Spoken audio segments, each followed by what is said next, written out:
பூக்களை பற்றி யாராவது சிந்திச்சு பார்த்துருக்கீங்களா? மோந்து பார்த்துருப்பீங்க. நல்லா மணக்குது பூக்கள் சிரிச்சிருப்பீங்க. வேற என்ன தெரியும் பூக்களை பற்றி? தெரிஞ்சா சொல்லுங்க. பூக்கள் மனிதனுக்கு உதாரணமாக இருக்கிறது. ஏழைகளிடம் பூக்கள் இருந்தாலும் அது நறுமணமாக மணக்கத்தான் செய்யும்.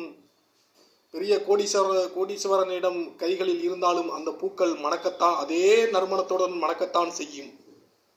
எந்த ஒரு வித்தியாசமும் அது பூக்கள் காட்டவே காட்டாது. அதான் பூக்கள், நறுமண பூக்கள். இறைவனிடம் அந்த பூக்கள் இருந்தாலும் நறுமணம் மணக்கத்தான் செய்யும். செத்த புறத்துடன் பின்னி பிணைந்து கிடந்தாலும் அந்த பூக்கள் அதே நறுமணத்துடன் மணக்கத்தான் செய்யும்.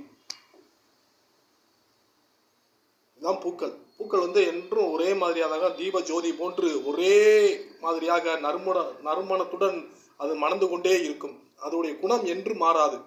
பூக்களுடைய குணம் என்று மாறியது கிடையாது. அதுபோன்று மனிதர்களும் நம் இதயத்தில் வாழ்ந்து விட்டால் இவ்வுலகில் எல்லா மனிதனுடைய இதயத்திலும் எண்ணங்கள், சிந்தனைகள், செயல்பாடுகள் எல்லாம் ஒரே மாதிரியாக இருந்துவிட்டால் நம்ம நாடு வேகமாக பசுமையான நாடாக மாறிவிட வாய்ப்புண்டு.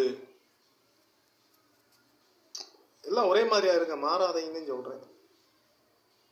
இருக்கப்பட்டவங்கிட்ட ஒரு மாதிரியாகவும் இல்லாதவங்கிட்ட ஒரு மாதிரியாகவும் நடந்து கொள்ளாதீங்க.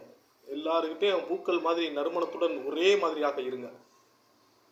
இருக்கப்பட்டவங்கிட்ட பூக்கள் இருந்தாலும் மணக்கத்தான் செய்யும். அதே பூக்கள் இல்லாதவங்க கையில் இருந்தாலும் அது மணக்கத்தான் செய்யும். அதே போன்று எல்லா மனிதர்களும் ஒரே குணத்துடன், நல்ல குணத்துடன் இருந்து விட்டால் நம்ம நாடு வேகமாக பசுமையான நாடாக மாறிவிட வாய்ப்பு உண்டு.